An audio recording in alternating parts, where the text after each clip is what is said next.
Assalamu alaikum, karibuni mapishi rahisi. Leo nawafundisha jinsi ya kutengeneza condensed milk nyumbani ama maziwa mazito.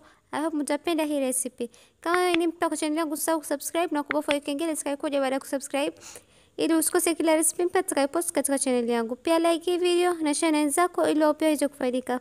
Pia ni follow Instagram mapishi rahisi. Kwenye sufuria weka vikombe viwili maziwa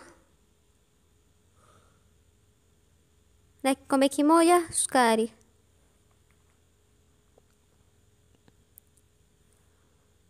Koroga mpaka sukari yote yeyuke na maziwa yaanze kuchemka.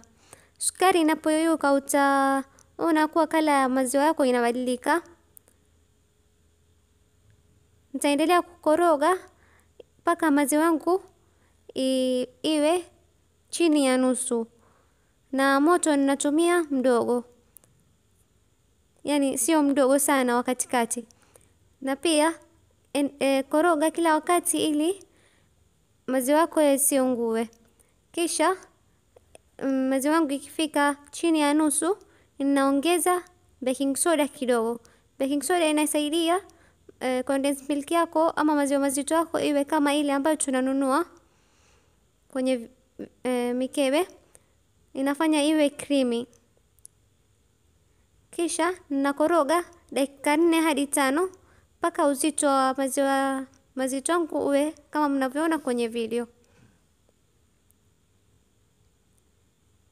Uzito wake ukiwa hivi, zima moto na uache mpaka iwe baridi.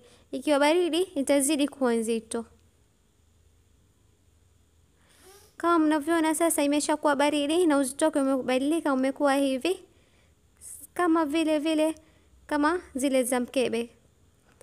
I hope mmependa hii recipe na mtajaribu kutengeneza. Kama umependa usahau kusubscribe na kubofya kengele itakayokuja baada ya kusubscribe.